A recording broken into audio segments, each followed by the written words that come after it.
le MAC Culture, Anne Lépine. Bonjour à tous. Début octobre, je recevais dans le MAC Culture Catherine Blondeau, la directrice du nouvel équipement culturel de Nantes, Mixte, dont elle venait de recevoir les clés après 3 années de travaux. Mais comme elle le disait au micro, une salle de spectacle, aussi belle soit-elle, sans spectateurs n'existe pas. Découvrir et faire vivre ce nouveau lieu, voilà ce qui est proposé durant 3 week-ends festifs tout au long de ce mois de décembre. Et comme Mixte est né de la fusion du Grand T et de musique et danse en Loire-Atlantique, pour avoir un aperçu de la diversité des propositions qui y seront présentées tout au long des saisons, chaque week-end est dédié à une discipline, en commençant par la danse le 13 et 14 décembre, le théâtre le 20 et le 21, et enfin la musique le 26 et le 27. Outre les spectacles programmés dans les salles Nova et Super, une multitude de propositions jalonnent ces 3 temps forts. Ateliers de danse, de théâtre, de chant, mais aussi de cuisine, jeux de piste, conférences, visites guidées, battles de hip-hop et roller party. De quoi faire la fête jusqu'au bout de la nuit, tout âge confondu. Car plus qu'une salle de spectacle, Mixte veut vraiment être un lieu de vie, de rencontres et d'échanges. Pour ne rien manquer de la fête, je reçois dans ce MAC Culture Emmanuel Corson, responsable de l'animation du site et du lieu de vie, et Claire Sugier, responsable production, qui sont, on va le dire, peut-être les 2 chevilles ouvrières de ces 3 week-ends. Avec elles, nous allons essayer de balayer cette riche programmation pour vous aider à faire vos choix et votre programme. Bonjour à toutes les 2. Bonjour. Bonjour. Première question, là, à quelques jours de l'ouverture, le 13, vous vous sentez comment, la Claire Sugier ? Eh bien, on est impatients, je pense. On a hâte. Ça fait quand même presque 4 ans que le théâtre est fermé. Ça fait un peu plus d'1 an maintenant qu'on prépare l'ouverture. Donc, on est un peu sur les starting blocks. Là, je pense qu'on a envie de voir du monde dans le site. Là, les travaux sont terminés ou presque. Et on a envie qu'il y ait de la vie et de se lancer. Ça y est, on a hâte. Vous êtes un peu seul. Il vous manque le public. Il nous manque le public, exactement. Et vous, Emmanuel Corson, comment vous vous sentez ? Très bien aussi, je rejoins tout à fait Claire, on a hâte que ça ouvre, on est dans les tout derniers préparatifs. Par exemple, cette semaine, on va tester, l'équipe est invitée à tester les préparations culinaires du restaurant, on fait les derniers réglages des grandes salles de spectacle, on fait nos répétitions de visites guidées, donc voilà, on nettoie aussi les sols des espaces d'accueil de Mixte, donc vraiment on est sur les tout derniers préparatifs. On a hâte de revoir le public. Voilà, tout va bien. Bon, votre fonction, Emmanuel Corson, c'est responsable de l'animation du site et du lieu de vie. Ça dit bien, vraiment, rien que dans la dénomination de votre fonction, cette volonté de Mixte, d'être finalement plus qu'un équipement culturel, d'être un lieu de vie. Comment ça va se traduire concrètement ? Alors tout à fait, donc c'est un service qui est né avec Mixte. Donc, quand je dis ça, c'est-à-dire qu'il n'existait ni au Grand T, ni à Musique et Danse en Loire-Atlantique, qui sont les 2 organismes culturels qui ont fusionné pour devenir Mixte. Donc nous sommes 2 personnes, il y a Lisa et moi, à avoir cette mission qui consiste en fait à faire en sorte que les différents espaces de Mixte soient bien ouverts. Quand je dis ouvert, c'est ouvert à tous et à toutes, les spectateurs, spectatrices, mais aussi les promeneurs de chiens du quartier, les ados, les familles, qu'on fréquente ou non finalement les salles de spectacle. Cela veut dire que du coup, il y aura des horaires beaucoup plus larges, parce que c'est vrai, on entend par salle de spectacle, en gros, aller 19h, 23h. Exactement. Le jardin sera ouvert dès le matin assez tôt. Le restaurant aura sa propre vie également. Donc, le lieu sera très ouvert et d'une manière avec des horaires très élargis par rapport aux horaires des spectacles. Et quand je dis ouverture, c'est aussi une ouverture à tous les usages. C'est-à-dire qu'on pourra venir à Mixte voir un spectacle, mais on pourra également venir faire une partie de ping-pong ou venir télétravailler. Ça, ce sera possible aussi. D'accord, un nouvel usage pour donc cet équipement. Je le disais en introduction, le choix a été fait de consacrer un week-end à chaque discipline artistique, donc qui rejoignent un peu donc là finalement le savoir-faire de chacun, donc danse, théâtre et musique. Est-ce que c'est pour une meilleure compréhension des spectateurs, Emmanuel Corson, que vous l'avez construit comme ça en 3 thématiques séparées ? Alors l'idée, c'était surtout de bien marquer ces trois disciplines artistiques qui sont les 3 disciplines principales de Mixte. Donc c'était important pour nous de nommer ces week-ends ainsi. Week-end danse, week-end théâtre, week-end musique. Après, les spectacles qui seront présentés seront vraiment très liés et rattachés à ces thématiques, mais toutes les activités qui vont foisonner, qui vont être proposées autour, peuvent s'en détacher. Par exemple, pendant le week-end théâtre, on pourra très bien assister à la mise en scène de la religieuse par Interron, mais on pourra se laisser surprendre par une déambulation musicale par Renan Loguirec, qui est un artiste musicien associé à Mixte. D'accord, donc effectivement, on s'en rend bien compte aujourd'hui. C'est vraiment très transversal. C'est assez difficile aujourd'hui de dire qu'un spectacle est uniquement danse, uniquement cirque, uniquement théâtre. On sent vraiment qu'il y a une fluidité entre les différents arts aujourd'hui. La période finalement de fin d'année tombe bien pour faire la fête. Et comme il est de tradition de se faire des cadeaux à Noël, Mixte va en faire beaucoup durant ces 3 week-ends. Car il faut le dire, la majorité des propositions sont gratuites. Claire Sugier, est-ce que c'est important pour que le public revienne, cette gratuité ?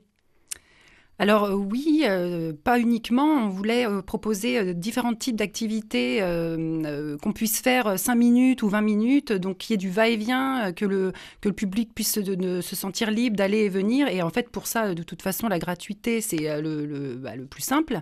Et ça permet de piocher sans être contraint par un billet et puis de jalonner sa journée comme on en a envie. Emmanuel Moi, je peux compléter aussi. C'est vrai que l'idée, c'était avant tout de proposer une diversité de propositions et de formats très différents.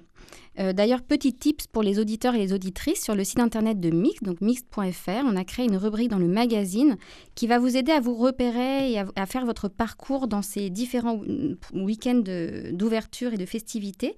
Et vous pouvez par exemple choisir selon votre profil, si vous êtes plutôt fêtard, vous pouvez venir plutôt les mains dans les poches, c'est-à-dire que vous n'aimez pas trop planifier vos sorties à l'avance. Et vous pouvez également choisir tout ce qu'il y a d'offert par Mixte, tout ce qui est gratuit, offert pendant ces activités. Donc c'est un outil assez chouette pour vous aider à vous repérer dans toutes ces propositions. Et j'aimerais bien compléter aussi ce que vous parlez de cet enjeu de faire revenir le public. Dans cette diversité de formats, à l'ouverture, on pourra, comme vous l'avez dit en préambule, faire du roller sous un des préaux extérieurs. On pourra aussi faire un échauffement de Qigong. On pourra assister à un battle hip-hop. En fait, c'est ça qu'on aimerait que les gens reviennent faire aussi à Mixte, d'eux-mêmes, sans avoir besoin de nous. Et justement, j'allais vous poser la question, parce que j'ai repéré qu'il y avait beaucoup de spectacles participatifs, on va dire ça comme ça. Est-ce que le fait que le public soit acteur, c'est important aussi pour justement se réapproprier un lieu ? Oui, tout à fait. Ce sont des propositions qui traduisent bien, une fois de plus, que Mixte n'est pas qu'une salle de spectacle. Pendant l'ouverture, mais également après l'ouverture, il y aura beaucoup d'occasions de se mettre en mouvement à Mixte. Il y aura des stages, il y aura des ateliers.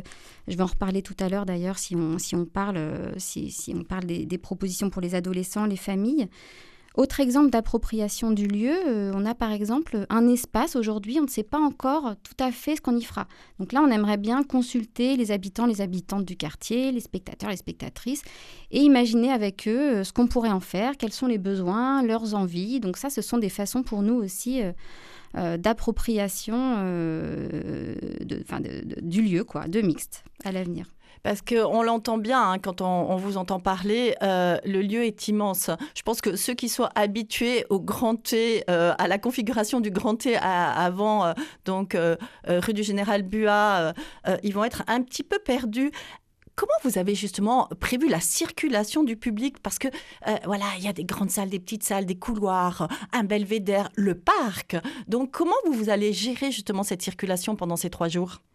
Alors oui, la question s'est posée effectivement en fonction de l'affluence, de comment on allait répartir les publics. Alors déjà, il faut savoir qu'on utilise tous les lieux. Donc oui, comme vous le dites, il y a les salles classiques, mais on prévoit aussi des choses dans les halls, dans les studios, le studio son, le studio de danse. Même certaines salles de réunion seront utilisées. L'objectif, c'était qu'il y ait une forme de fourmillement, de foisonnement, que le public puisse investir tous les espaces, et même jusqu'au jardin qu'on va utiliser pour le premier week-end. On s'est dit, il y a le bâtiment, mais il y a aussi le jardin qui a été repensé et restructuré avec les travaux, et on a des arbres magnifiques. Enfin, l'espace extérieur est très beau aussi, donc il sera illuminé. On va installer un bar extérieur. On croise les doigts pour que la météo soit avec nous. nous.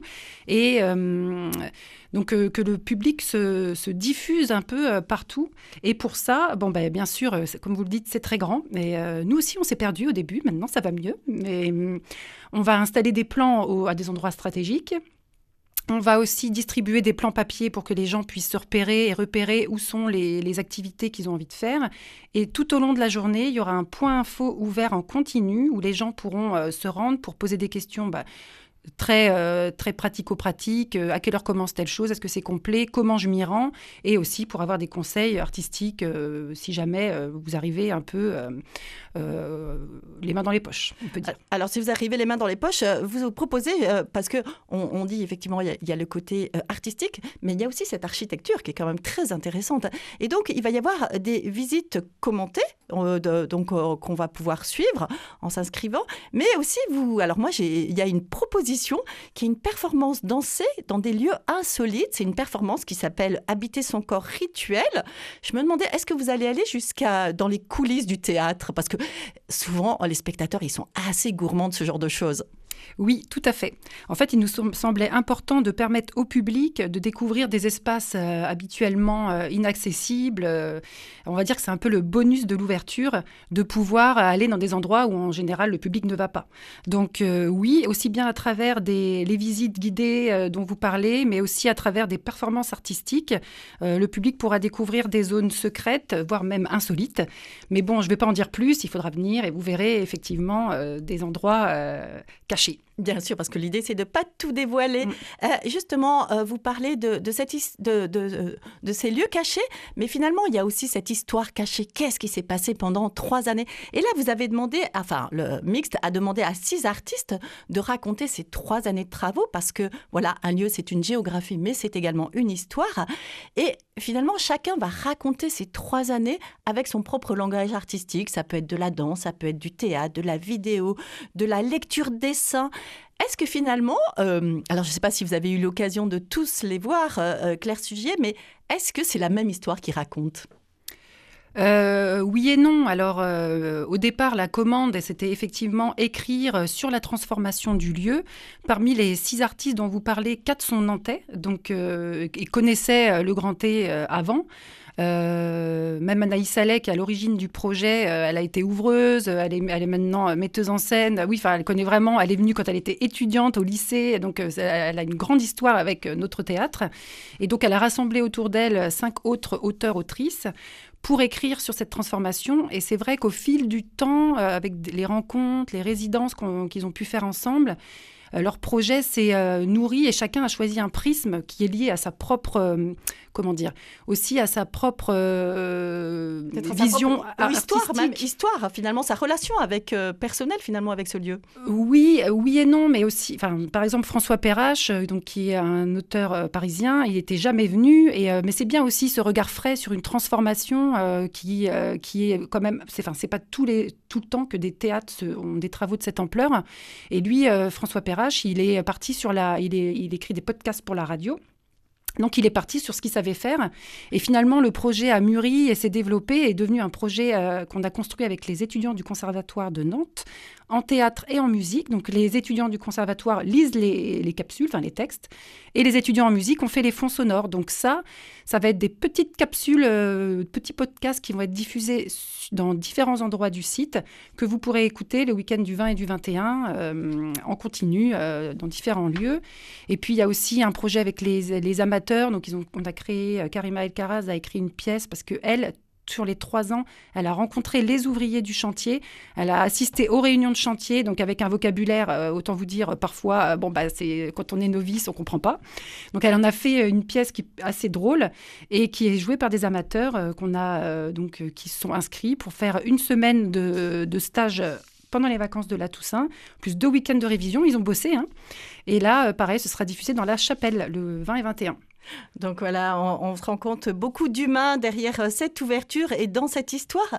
En le soulignant en début d'émission, un mixte est plus qu'un équipement culturel, c'est un lieu de vie. On va dire que l'un des poumons de ce lieu de vie est le nouveau resto-bar qui s'appelle Qui Sommes. Alors déjà, ça a un drôle de nom pour un restaurant et en plus c'est un restaurant qui est pas tout à fait comme les autres, Emmanuelle Corson. Oui, alors Qui sommes, en fait, c'est le nom d'une pièce d'une compagnie qui s'appelle Barreau d'Evel, qui est une compagnie associée à Mixte. Et une des pièces de Barreau d'Evel s'appelle Qui sommes. Donc Qui sommes signifie Qui sommes-nous en catalan. Donc pour nous, ça faisait vraiment sens par rapport au projet de Mixte de se poser cette question, qui sommes-nous ? Au-delà d'un restaurant, alors c'est un restaurant à part entière, c'est-à-dire que pour celles et ceux qui connaissaient le Grand T, le restaurant du Grand T était plutôt ouvert avant les spectacles, c'était un bar-resto de théâtre. Là, c'est vraiment un restaurant-bar de quartier, donc il sera ouvert tous les midis, tous les jours sauf le dimanche, tous les soirs. Il aura une vie indépendante des spectacles. Pour les spectateurs et spectatrices, on a un bar qu'on appelle le bar mobile, même si vous verrez, il n'est pas si mobile que ça, c'est un beau bar. Fabriqué à partir d'un cèdre d'ailleurs du jardin du Grand T qui était malade, qui est tombé, que l'atelier de fabrication du décor a pu récupérer et construire ce bar. Donc Qui sommes, une cuisine de saison, à prix abordable, très familiale, donc il y aura toujours des menus adaptés aussi aux plus jeunes. Et puis c'est un lieu de vie Qui sommes, ce sera un lieu de vie puisqu'on aimerait y organiser également des petites performances, des concerts, en tout cas des animations. Toutes les semaines, donc on a appelé ça les Jeudis Oui, ça va débuter qu'en avril, il faut être un petit peu patient, mais voilà, l'idée c'est de faire vivre cet endroit également comme tous les espaces de Mixte. La volonté, évidemment, on l'a bien compris, de ces week-ends, c'est de s'adresser à tous les publics. Tous les publics, ça commence à quel âge pour vous, Emmanuelle Corson ? Il y aura des propositions pendant la période d'ouverture accessibles à des enfants à partir de 6 ou 7 ans. Par exemple, je pense à une fête qui prend la forme d'une boom qui s'appelle Hit Hip Hop Classic Parade, où là, les familles seront audio-guidées par les artistes qui pourraient leur donner des consignes de danse. Donc ça crée quelque chose de très rigolo en fait, parce qu'avec nos casques, on n'entend pas bien, enfin on ne sait pas ce qui a été dit dans les casques des autres danseurs, donc ça crée des moments assez rigolos et chouettes de partage.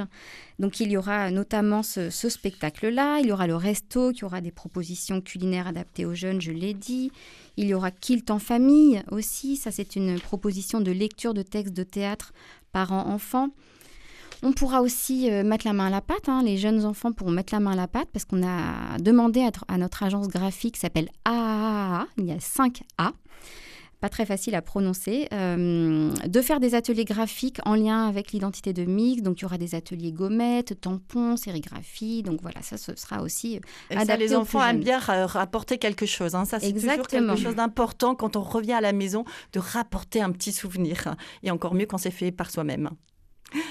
Vous le disiez, vraiment des moments rigolos en famille. Justement, il y a beaucoup de propositions qui sont estampillées famille. Emmanuelle Corson. Alors, évidemment, je pense que vous le laissez suggérer. Il va y avoir plein d'idées de sorties, des bons souvenirs. Puis je pense qu'il va y avoir quelques fous rires assez inoubliables. Parce que notamment, j'ai vu qu'il y avait le bal participatif, la Ziva, la Kilt qui lira le texte. Il y a aussi une chorale de Noël. Donc, fait vivre le lieu, on l'a compris, en attirant les familles. J'allais dire, c'est assez facile, cette période de Noël. Mais est-ce que l'enjeu, ça ne va pas être de les faire venir tout au long de l'année ? Bien sûr. Mixte proposera également tout au long de l'année des spectacles familiaux. Je pense à un spectacle de danse d'Élise Lerat, qui est artiste associée, Rêve et Ivresse, qui pourra être vu à partir de 10 ans. Il y aura un beau concert de l'ONPL également autour de la thématique de la nature pour les enfants à partir de 7 ans. Anaïs Allais, dont ma collègue Claire a parlé, autrice associée à Mixte, qui présentera Esquif. Donc il y aura évidemment des spectacles pour les familles, les plus jeunes, tout au long de la saison de Mixte. Il y aura également des ateliers, parfois des ateliers pour les enfants pendant que leurs parents sont au spectacle, qui sont liés à la thématique du spectacle. Et puis il y a quand même un axe assez fort de Mixte qui n'existait pas auparavant au Grand T, qui est une offre en direction des adolescents. Donc, par exemple, ça c'est une nouveauté, on va proposer des colo-ados, ce qu'on a appelé des colo-ados. Donc à chaque vacances scolaires, la première semaine de chacune des vacances scolaires, on proposera des semaines artistiques menées par des artistes pour des adolescents qui sont accueillis du lundi au vendredi de 10h à 17h avec une restitution finale à 18h. pour vous donner des exemples de ce qui se fera cette saison, en 2026.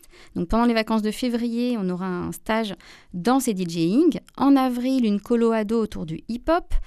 Et en juillet, théâtre et plein air, adapté au temps estival. Je pense que là, il va falloir se précipiter. Les places vont vite être prises. Ado, c'est quel âge à peu près chez vous ? Là, ça va être l'ensemble des propositions va s'adresser à des jeunes entre 12 et 17 ans. Après, chacune des colos a un âge plus spécifique. Toutes les infos sont sur le site internet. Et j'imagine il faut se précipiter. Vous le disiez un petit peu, parce que là, je l'entendais vaguement. On parle, là, on a beaucoup parlé effectivement du public, mais évidemment, le public, c'est également un lieu de culture, c'est aussi les artistes. Alors, comment s'est fait le choix des artistes invités, Claire Sugier ? Alors, la programmation donc sur 3 week-ends s'est faite, il y a deux temps, on va dire. Il y a les temps en salle. Donc, on va commencer par donc, samedi prochain, le 13, avec Dub d'Amaladianor. Amaladianor, c'est un chorégraphe local. Et donc là, on voulait une pièce qui soit vivante, qui soit dynamique, avec une grosse scéno, beaucoup de danseurs sur scène. C'est festif, c'est familial. Et avec des danseurs de nationalités différentes. Enfin, voilà, mixte, quoi. En vrai, pour que tout le monde y trouve son compte. C'est joyeux, c'est dynamique. Ensuite, on enchaîne le mardi 16 sur le théâtre avec La Religieuse. Donc là, c'est une pièce du répertoire, c'est Diderot. Donc on passe sur le théâtre avec quelque chose de plus sérieux pour le public qui est à la recherche de quelque chose de plus classique. Donc c'est une pièce d'Anne Théron et avec en comédienne principale et unique, puisqu'elle est seule en scène, Marie-Laure Crochant, qui est une comédienne locale. Et ensuite, le week-end d'après, le week-end théâtre, on a programmé Boat People, qui est une pièce de Marine Bachelot-Nguyen, qui elle aussi est artiste associée à Mixte. Donc là, on passe sur le grand plateau. C'est du théâtre contemporain, donc là, on change de registre, mais pareil, une grosse scénographie, un gros décor sur une très belle pièce qui tourne dans la France entière. Là, ils ont commencé, ça vient d'être créé à Lille. Et ensuite, ils vont partir à l'AMC 93, à Brest. Donc, une grande tournée s'annonce. Et pour le dernier week-end, toujours dans la salle Nova, on passe sur la musique. Il va falloir s'habituer au nouveau nom, parce que les salles ont des noms. Oui. Il y a Super et Nova, mais en fait, il vaut mieux dire Nova et Super, parce que Supernova, on sait tout ce que ça veut dire. Oui, tout à fait. Et la salle Nova, c'est la plus petite. Et donc, on aura un concert le dernier week-end de Malton Mill, qui est également un groupe local. Donc, à ces structures en salle, cette composition de la programmation dans les salles, il y aura une profusion de propositions artistiques avec des artistes locaux dans toutes les disciplines. Par exemple, Brume, qui est là une compagnie associée, Louise Aucher et Mathilde Monjanel, qui vont mettre leur métier à tisser dans un des halls. Et les gens pourront venir tisser une toile, un métier à tisser sur plusieurs moments différents en semaine et le week-end. Justement, j'allais vous poser la question. En tout cas, moi, ce que j'ai repéré, c'est qu'il y a aussi, on parle de lieu de vie, mais c'est aussi un lieu d'échange, parce que précisément dans ces week-ends-là, il va y avoir beaucoup de propositions où vous allez mélanger artistes et public. Donc, on sent que c'est cette idée de décloisonner, de faire tomber finalement ces barrières qu'il peut y avoir entre les artistes et le public. Ça aussi, ça fait partie de ce projet de Mixte. Oui, tout à fait, mais c'est un décloisonnement à la fois artistique, mais aussi dans les lieux, parce que là, il y aura des propositions dans des lieux qui ne sont pas des lieux de jeu habituels. Les Maladroits, qui est une compagnie qui fait du théâtre d'objets, va être dans l'actuelle cantine du personnel. Donc là, ils vont faire des petites performances très courtes. Donc le public sera vraiment dans un tout petit espace très proche des artistes. Il y a aussi les traversées, où le public sera guidé dans des différents lieux avec Élise Lerat, dont on a parlé tout à l'heure. Donc oui, vraiment la possibilité d'aller vers l'artistique de manière différente de quelque chose d'assez, comme on peut l'entendre, assez classique. Évidemment, la période et le parc, surtout parce qu'on en parlait au début de Mixte, avec ces grands arbres, sont peut-être propices à cultiver l'enchantement de Noël, tout en gardant évidemment le mystère autour de ce que vous avez prévu. comment finalement avez-vous choisi d'infuser l'esprit de Noël durant ces 3 week-ends, Emmanuelle Corson? Effectivement, ce sera quand même un des fils rouges de cette période de festivités d'ouverture de Mixte.